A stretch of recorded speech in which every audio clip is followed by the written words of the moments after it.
네. 어제 일부 지역이 온도가 39도가 올라갔다 하는 얘기 들었습니다. 어제 저녁에 제가 8시쯤에 설교를 준비하는데 8시인데도 29도였던 것을 보게 됩니다.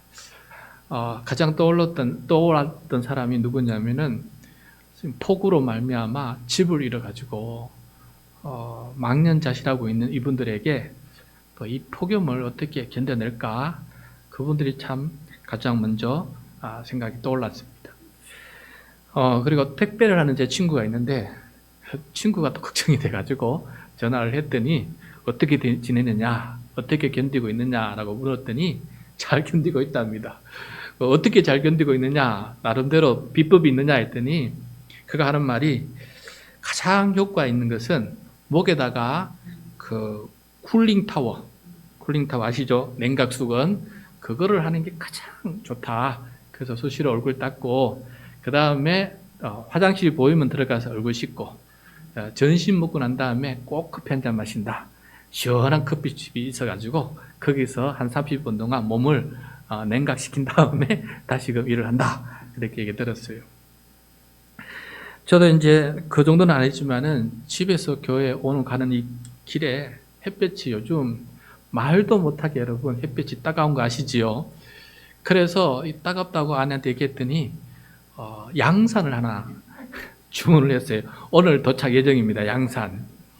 여러분, 이제 여자들만 양산하는 시대가 아니라 이제 이후로는 남자들도 양산하는 시대가 도래했습니다. 그래서 진짜 이거 햇빛 받으면은 한 20분 걸어오는데 살이 익는다 그럴까요? 그런 것을 느껴보게 되었습니다.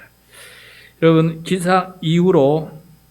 이상기후로 참 코로나, 그다음에 산불, 어마어마한 산불, 폭염, 폭우를 경험하면서 이 자연재해가 어떤 의미가 있는지 특별히 요한계시록 7재앙을 묵상하면서 많은 생각을 해보게 됩니다. 우리가 행한 악한 일로 말미암아 당하는 이 고난이다 라는 것이 더 가슴에 와 닿는 것을 성찰하게 되는 것 같습니다. 오늘 본문 말씀은 우리가 행한 악한 일로 당하는 고난이 아니라 반대로 우리가 행한 선한 일 때문에 당하는 고난, 그리고 그것을 믿음으로 잘 인내해서 결국 하늘의 복을 받는 사람의 이야기를 우리들에게 들려주고 있습니다. 그래서 잘 믿어도 받는 고난이 있다라는 것을 오늘 보여주고 있는데, 오늘 말씀을 통해서 우리에게 주신 하나님의 음성이 무엇인지 함께 경청할 수 있기를 바랍니다. 첫 번째 일곱인 재앙이 끝난 다음에 하나님께서 요한에게 14만 4천, 도무지 셀 수 없는 구원받은 큰 무리를 하나님께서 보여주셨어요. 그런 다음에 두 번째 나팔 재앙이 끝나고 난 다음에 또다시 하나님께서 요한에게 이 14만 4천 명의 성도들을 보여주세요. 이번에 보여주실 때에는 이 14만 4천 성도들이 어떤 성도인지 더 자세하게 세부적으로 알려주는 그 내용이 오늘 말씀에서 나옵니다. 그래서 이들이 누구인지 우리 다시 한번 살펴보았으면 좋겠습니다. 자, 먼저 1절 말씀입니다. 1절 말씀 시작. 또 내가 보니 보라, 어린 양이 시온산에 섰고 그와 함께 14만 4천이 서 있는데 그들의 이마에는 어린 양의 이름과 그 아버지의 이름을 쓴 것이 있더라. 네.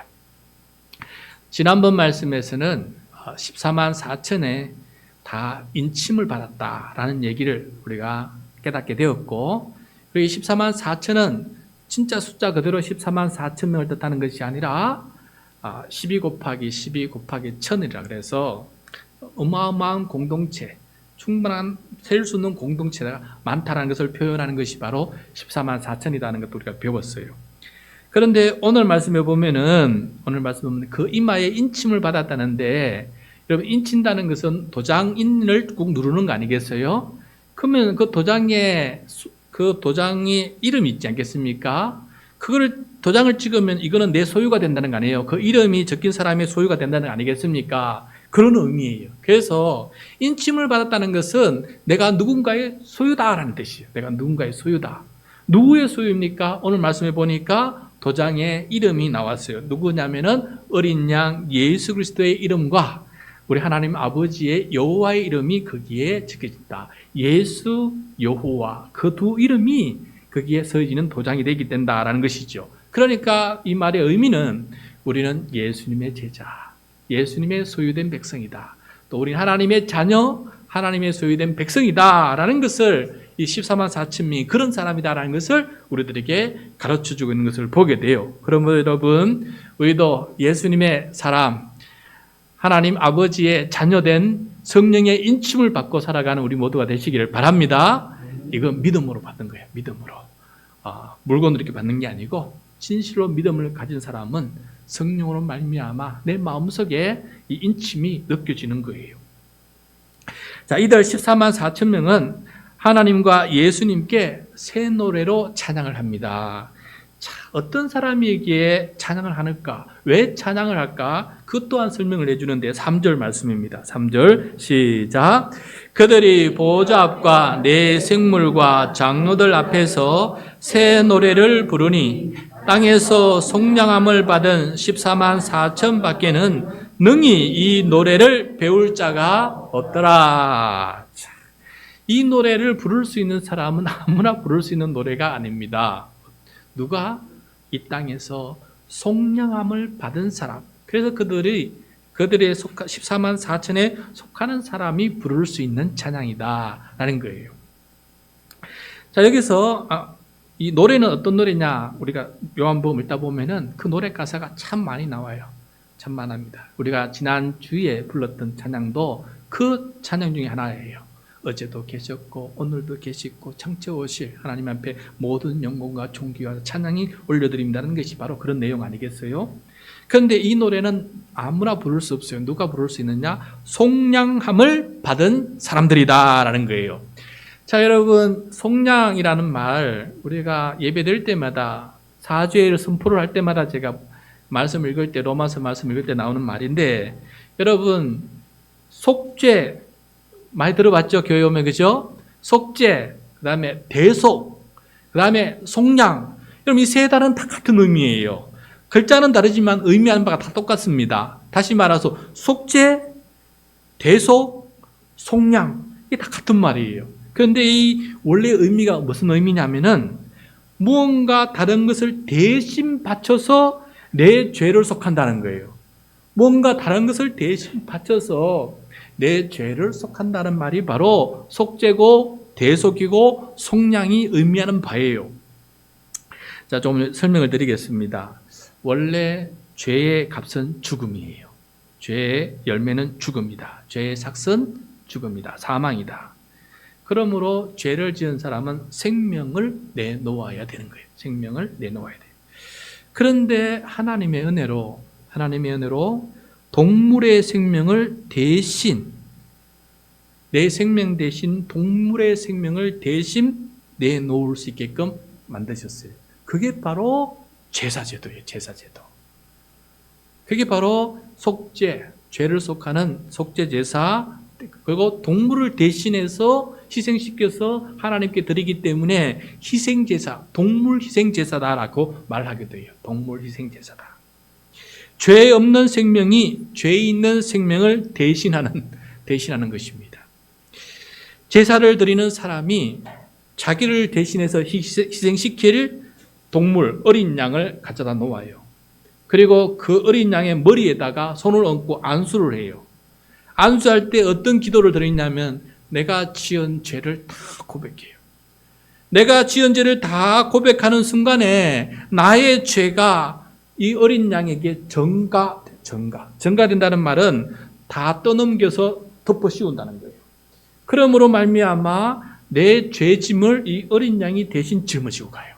그리고 이 어린 양이 도살되어서 번제단에 올려지고 제물로 불태워질 때 그때 나의 죄가 함께 깨끗하게 태워지고 씻음 받게 된다는 거예요. 이게 바로 제사를 드리는 이유예요. 내가 죽을 수밖에 없는 죄인이지만은 어린 양을 대신 올려드림으로 내가 죽지 않고 살 수 있게, 죽음으로부터 생명을 얻는 게 바로 이 제사 제도가 의미하는 바다라는 것입니다. 그래서 여러분, 이 속량, 대속, 속죄, 이것이 바로 제사를 드림으로 우리를 대신해서 희생시키는 그 동물로 말미암아 우리가 생명을 얻게 되는 것을 의미하는 것이죠.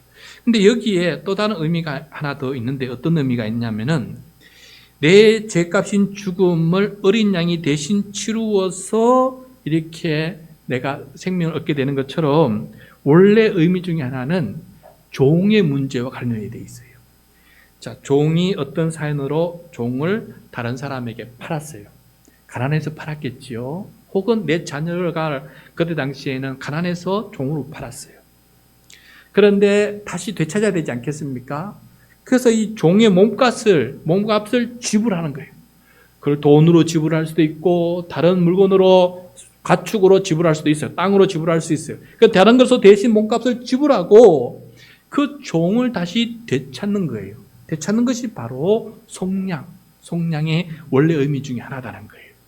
그래서 이 속량이 이 속죄, 대속의 의미에 들어와서 어떤 의미가 되냐면은, 하나님께서 예수님을 우리의 몸값으로 지불하시고 우리를 죄의 종으로부터 되찾아가지고 하나님의 자녀로 삼아주시는 일을 하시는 것이 바로 속량이라는 거예요. 이해되십니까? 하나님 아버지께서 내가 죄의 종로로 타고 죽음의 종로로 타고 사탄의 종로도 타고 있어요. 그런데 이 종로 타고 있는 이 되찾기 위해서 하나님께서 자기 아들 예수 그리스도를 우리의 몸값으로 지불하셨어요. 그리고 난 다음에 우리를 다시 되찾아서 하나님의 자녀로 입양시켜 주시고 하나님의 백성으로 삼아 주시는 일을 그 십자가에서 하신 거예요. 그래서 이런 속죄, 이런 대속, 이런 속량함을 받은 사람이 바로 14만 4천 명이다라는 것을 말씀해 주고 있습니다. 그래서 그 은혜가 너무 감사해서, 예수님의 그 크신 희생과 사랑이 너무 감사하기 때문에 새노를 하나님 앞에 찬양을 드리고 있는 것입니다. 여러분, 우리는 예수님을 통해서 속죄함을 받은 것 맞습니까? 우리는 예수님을 통해서 대신 속죄함을 받은 것 맞습니까? 우리는 예수님의 몸값 지불 때문에 속량함을 받아서 죄의 종로로 타다가 하나님의 자녀로 입양된 것 맞습니까? 사망의 나라에서, 죽음의 나라에서 하나님의 나라, 생명의 나라로 옮겨진 것 맞습니까? 이런 믿음이 있는 사람이 바로 14만 4천 명에 들어간 사람이다라는 것을 오늘 우리의 말씀을 통해서 가르쳐주고 있습니다. 그러므로 교회를 백날 다녀도 속죄가 무엇인지, 대속이 무엇인지, 이 속량함을 받는다는 것이 무엇인지를 온전히 깨닫지 못하고 그것을 믿지 못하는 사람에게는 이 놀라운 은혜를 경험할 수 없게 된다라는 거예요. 그래서 왜 자기는 찬양을 해, 새 노래를 불러야 될지 모르기 때문에 그 14만 4천 명이 들어갈 수가 없는 것이죠. 그래서 우리 모두 다 이런 속량함을 받는 이 은혜를 확실히 믿고 그 은혜의 발판에 서서 주님 앞에 살아갈 수 있는 우리 모두가 되시기를 축복합니다. 네. 자, 이렇게 14만 4천은 이렇게 은혜를 받으면 어떤 삶을 살아가느냐?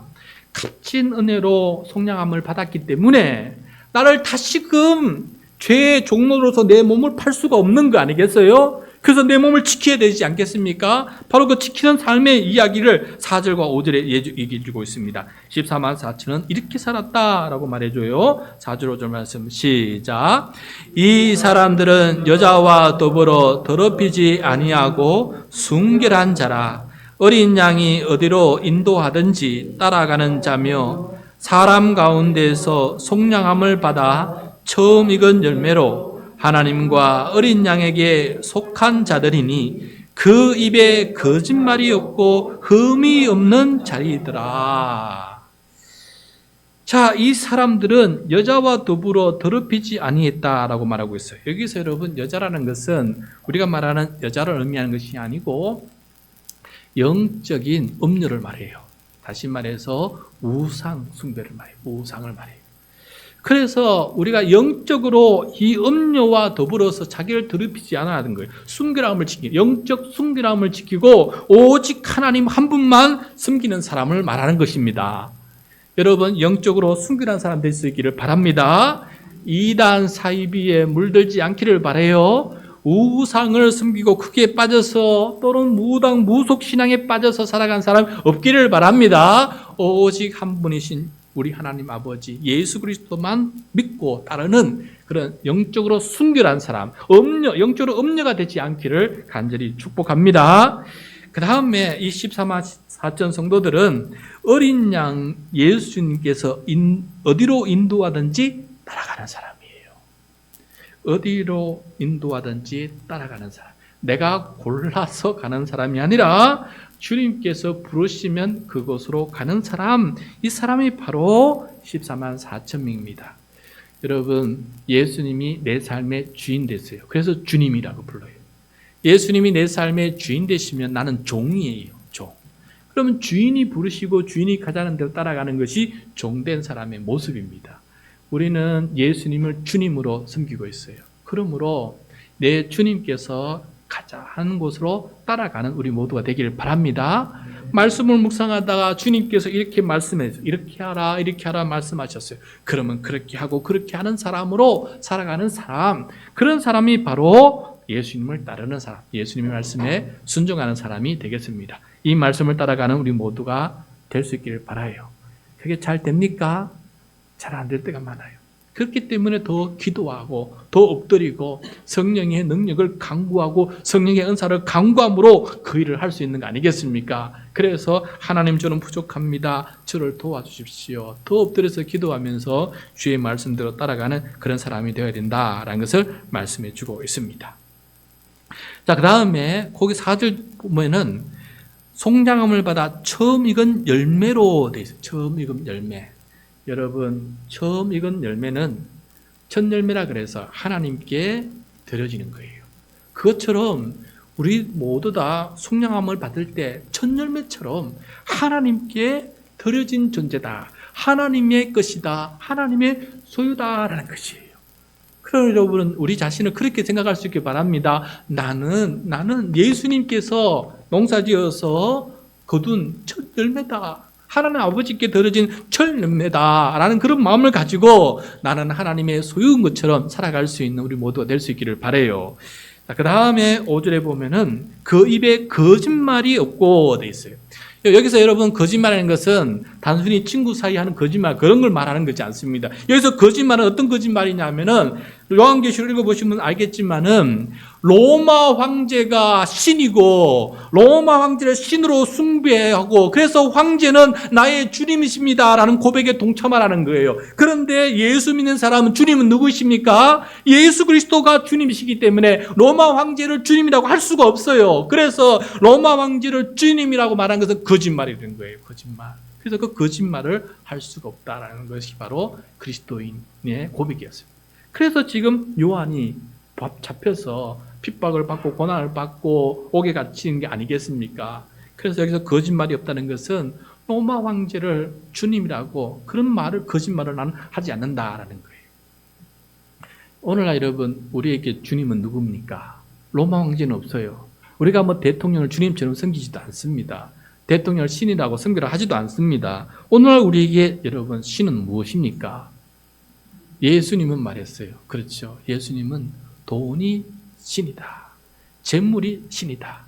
신용카드 하나 있으면 모든 것을 할 수 있으니까 돈이 내 통장에 쌓여 있으면 세상 모든 것을 할 수 있을 것 같으니까 그 돈이 신이다라는 것을 말씀해 주고 있어요. 그때 우리는 어떻게 말해야 됩니까?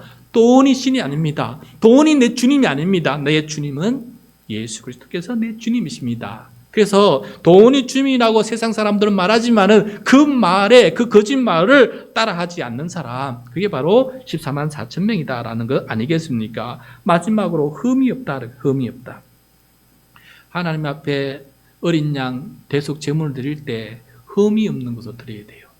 쩔룩거리는 어린 양이거나 눈먼 어린 양을 드리면은 하나님께서 받지 않으신다라고 되어 있어요. 그래서 흠이 없다는 것은, 내 삶 자체가 흠이 없다는 것은 내 삶이 절룩거리지 않고 내 삶이 눈물지지 않는다는 거예요. 내 삶이 하나님의 말씀에서 벗어나서 좌로나 치우치고 우로로 치우치는 이런 삶을 살지 않고 곧바로 주님을 향해서 살아간다는 거 아니겠어요? 그리고 눈물이 멀었다, 영이 눈에 가두어져서 주님께서 말씀하는 것이 무엇인지 모르고 성령님께서 말씀하는지 모르는지 모르고 그냥 세상 것만 알고 따라가는 사람 아니겠어요? 그렇게 살아가지 않고 흠 없이 좌로나 우로 치우치지 아니하고 내 영의 눈이 깨어서 주님의 말씀을 따라서 살아가는 사람이 바로 14만 4천 명에 속한 사람이 된다라는 것을 말씀해 주고 있습니다. 그래서 여러분, 이 4절과 5절 말씀은 아무나 할 수 있는 삶의 모습이 아니에요. 속량함을 받고 주님을 내 주님이라 고백하는 사람이 살아갈 수 있는 삶의 이야기인데, 이런 이야기 우리도 살아갈 수 있기를 간절히 축복합니다. 네. 자, 요한은 이어서 다른 천사를 보는데 6절입니다. 6절 시작. 또 보니 다른 천사가 공중에 날아가는데 땅에 거주하는 자들 곧 모든 민족과 종족과 방언과 백성에게 전할 영원한 복음을 가졌더라. 이 천사는 모든 사람에게 전할 영원한 복음을 가지고 있어요. 이 복음이 무엇입니까? 바로 예수 그리스도께서 우리의 속죄, 대속, 속량이 되셨다라는 것을 말씀해 주는 게 복음의 내용 아니겠습니까? 이 복음이 영원해요. 왜? 예수님은 단번에 십자가에서 일을 행하셨지만은 영원히 효력이 나타나는, 믿는 사람에게는 누구든지 믿는 사람에게는 영원토록 효력이 나타나기 때문에 단번에 영원히 드린 이 제사이기 때문에 영원한 복음이다라는 것을 말씀해 주고 있습니다. 그런데 이 천사는 아직 이 영원한 복음을 믿지 못하는 사람들에게 긴급한 독촉을 하게 됩니다. 7절 말씀이에요. 7절 시작. 그가 큰 음성으로 이르되 하나님을 두려워하며 그에게 영광을 돌리라. 이는 그의 심판의 시간이 이르렀음이니 하늘과 땅과 바다와 물들의 근원을 만드신 이를 경배하라 하더라. 네, 이 영원한 복음을 들고 있는 천사가 세상 많은 사람들에게 선포하는데 어서 하나님을 두려워하고 그에게 영광을 돌리라. 심판의 시간이 이르렀다. 가까이 이르렀다. 여러분, 이 심판의 시간이 가까이 이르렀다는 것은 두 가지 의미가 있어요. 첫 번째는 우리 개인적인 죽음이 있고, 두 번째는 우주적 종말이 있어요. 예수님께서 다시 오실 때, 종말에 재림하실 때 모든 것이 변하는 그때의 종말이 있어요. 두 가지 종말 중에 어느 것부터 먼저 닥칠지 모릅니다. 내 죽음이 먼저 닥칠 때에는 그 후에 심판이 임하게 돼요. 내가 죽으면은 그 후에 먼저 심판을 받게 돼요. 그러니까 죽음이 언제 올 줄 모르니까 코앞에 닥친 거 아니겠어요, 여러분? 우리 각자 눈앞에 주의 심판의 시간이 이르러 있는 거 아니겠습니까? 그러므로 하나님을 두려워하고 하나님께 영광을 돌리는 삶을 어서 살아라. 의로우신 재판장이 하나님께서 계시기 때문에 그분을 경배하며 살아야 된다라는 것을 선포하고 있는 것을 보게 돼요. 만약에 이 영원한 복음을 믿지 않는 사람은 어떻게 되느냐? 큰 성 바벨론처럼 넘어지게 돼요. 8절입니다. 8절 시작. 또 다른 천사 곧 둘째가 그 뒤를 따라 말하되 무너졌도다 큰 성 바벨론이여 모든 나라에게 그의 음행으로 말미암아 진노의 포도주를 먹이는 자로다 하더라. 예. 자, 여기서 큰 성 바벨론은 로마 제국을 뜻합니다. 그때 당시에는 로마 제국을 뜻해요. 로마 제국은 황제를 신으로 숭배하게 만듭니다. 이게 바로 영적인 음행이에요. 음료죠. 근데 하나님이 아니라 우상을 숭배하는 이 영적 음행을 로마 제국이 점령한 많은 나라들에게 황제 숭배를 강요해요. 황제 숭배를 강요하게 되니까 모든 나라들이 황제를 신이다 하면서 주님이다 하면서 숭배하면서 따라가게 됩니다. 그래서 하나님의 진노를 모든 사람들에게 퍼붓는 사람이 바로 이 로마 제국이었다라는 것을 말씀해 주고 있어요. 그러나 이런 로마 제국의 황제 숭배에 동참해서는 안 되는 것이죠. 9절과 10절입니다. 9절과 10절 시작. 또 다른 천사하고 셋째가 그 뒤를 따라 큰 음성으로 이르되 만일 누구든지 짐승과 그의 우상에게 경배하고 이마에나 손에 표를 받으면 그도 하나님의 진노의 포도주를 마시리니 그 진노의 잔에 섞인 것이 없이 부은 포도주라. 거룩한 천사들 앞과 어린 양 앞에서 불과 유향으로 고난을 받으리니. 자, 여기서 짐승은 큰 바벨론처럼 로마 황제를 떼요. 짐승은 로마 황제. 왜 짐승이냐? 하늘의 용, 하늘의 짐승 용, 사탄 마귀에게 권세를 받아서 악한 일을 하는 이 땅의 존재를 짐승이라고 불렀어요. 근데 이 짐승이 지금은 누구냐? 로마 황제, 가장 큰 짐승이다. 요한이 살아가던 시대에 가장 큰 짐승은 로마 황제였다는 것이죠. 근데 이 황제도 하나님을 따라서 자기도 인을 쳐줘요. 그래서 자기가 신이기 때문에 신노를 합니다. 그래서 이마나 손에 표를 받아라. 표를 받아라. 황제 이름이 적혀 있겠죠. 황제 이름이. 그런데 이 황제 표를 받게 되면 나는 황제의 것이고 나는 황제를 신으로 섬기는 황제의 종이다라는 의미가 되지 않겠습니까? 그런데 그런 사람에게는 하나님의 진노가 임하게 된다. 하나님을 버린 사람에게는 하나님의 진노가 임하게 되는데 어린 양 앞에서 예수 그리스도 앞에서 불과 유향으로 고난을 받게 된다라고 말하고 있어요. 여기서 여러분 불과 유향은 지옥을 뜻하는 말이에요. 지옥. 둘째 사망이라고 해요. 다른 구절에 보면 이것이 바로 둘째 사망이다. 그래서 이 고난을 받게 된다. 하나님의 진노가 임하게 된다라고 말하죠. 그러나 성도들은 다릅니다. 성도들은 어떤 사람입니까? 12절입니다. 12절 시작. 성도들의 인내가 여기 있나니 그들은 하나님의 계명과 예수에 대한 믿음을 지키는 자니라. 성도들은 황제를 신이라고 섬기고 그 인을 받기를 거부합니다. 그러니까 어떻게 됩니까? 박해를 받게 되지요. 붙잡혀서 매를 맞게 되지요. 옥에 갇히게 되지요. 그러다가 끝내 저항하게 되면은 반역자처럼 죽음을 당하게 되지요. 순교를 당하게 되지요. 이게 인내예요. 로마가 황제가 신이 아니다라는 거짓말을 하지 않고 굳게 예수님이 신입니다라는 것을 굳게 지키는 게 인내예요. 그에 뒤따르는 고난과 박해를 견뎌내는 게 인내예요. 이런 인내를 통해서 믿음을 지키는 사람, 그 사람들이 바로 14만 4천 명이다라는 것을 말해주고 있는 것을 보게 돼요. 자, 이렇게 인내로 믿음을 지켜낸 성도들에게는 하나님께서 어마어마한 복을 준비하고 계신다라고 말씀해주고 있습니다. 13절입니다. 하늘의 복이죠. 같이 읽겠습니다.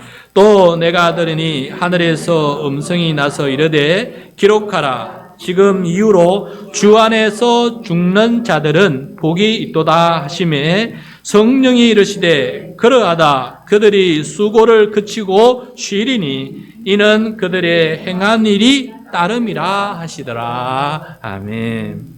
자, 여기서 주 안에서 죽는다라는 말은 인내를 통해서 믿음을 지킨 상태에서 죽음을 맞이한 사람을 말하는 것입니다. 그것이 고난을 당하는 로마 제국처럼 박해와 고난이 심한 상황 속에 살아가든 오늘 우리처럼 너무나 자유롭게 살아가든 어떤지 간에 이 인내로서 끝까지 믿음을 지켜 죽음을 맞이한 사람이 바로 주 안에서 죽는다라는 것이, 그런 사람들은 하나님께서 그동안 그 인내하며 수고한 모든 것들을 그치게 만들어요. 더 이상 그런 고통을 당하지 않게끔 만드십니다. 대신 하늘의 안식, 쉼을 그들에게 주시겠다라고 말씀하고 있습니다. 어마어마한 큰 상급이겠죠. 영생 복락을 누리는 거 아니겠습니까? 그런데 이런 사람들은 어떻게 이런 복을 누리게 되느냐? 이는 그들의 행한 일이 따름이라. 그 행함이 뒤에 따르는 사람, 그 사람들이 바로 이런 사람인데, 여기서 행한 일이 뭐겠어요? 그들이 행한 일, 바로 인내로서 믿음을 지켜낸 수고가 아니겠어요? 인내로서 믿음을 지키는 그 수고한 그 일이 뒤따르고 있기 때문에 그 사람을 바라보고 주님께서 칭찬하시면서 하늘의 복을 그에게 내려주는 거 아니겠습니까? 그래서 여러분, 우리도 인내함으로 우리가 가진 이 믿음을 잘 지켜내는 그런 성도가 될 수 있기를 바랍니다. 우리의 죽음이 복된 죽음이 될 수 있기를 바랍니다. 그렇게 되기 위해서 오늘 말씀처럼 결코 우상을 숭배하지 말기를 바랍니다. 세상 사람들이 이것이 신이다라고 한 말을, 그런 거짓말을 따라 살아가지 말기를 바랍니다. 주님께서 하신 말씀을 굳게 믿고 주님을 따라갈 수 있는 우리 모두가 될 수 있기를 바랍니다. 찬양은 아닌데, 복음성가는 아닌데, 이 말씀을 묵상하다가 제가 카톡에도 올렸지만은 김민기 씨의 노래 상록서가 떠올랐어요. 이건 찬양이 아닙니다. 그런데 이것을 믿음의 눈으로 보면은 어마어마한 찬양이에요. 14만 4천 명에 들어간 사람이 부를 수 있는 그런 찬양이에요. 그 가사가 너무너무 강력해요. 제가 한번 이 노래 잘 아시죠? 제가 가사를 한번 불러드리겠습니다. 저들의 푸르른 솔잎을 보라. 돌보는 사람도 하나 없는데 비바람 맞고 눈보라 쳐도 온 누리 끝까지 마음껏 푸르다. 이 솔잎은 끝까지 푸르는 거예요. 서럽고 쓰리던 지난 날들도 다시는 오지 말라고 땀 흘리리라. 인내하리라는 거 아니겠어요? 깨우치리라. 믿음 앞에서 깨어서 살아가겠다는 거 아니겠습니까? 거칠은 들판에 솔잎되리라. 저 거친 들판에도 끝내 푸르는 그런 솔잎처럼 살 것이다. 우리 가진 것 비록 적어도 손에 손 맞잡고 눈물 흘리니 우리 나갈 길 멀고 험해도 깨치고 나아가 끝내 이기리라. 끝내 이기리라. 여러분, 이 상록수를 부를 때 믿음의 눈으로 오늘 요한계시록 말씀처럼 14만 4천에 들어가는 인내로서 믿음을 지킨 사람의 눈으로 이것을 부르면은 귀한 찬양으로 나에게 다가오고 귀한 복음성으로 나에게 다가올 것입니다. 끝내 이기리라. 이 말씀처럼 끝까지 이기는 우리 모두가 될 수 있기를 축복합니다.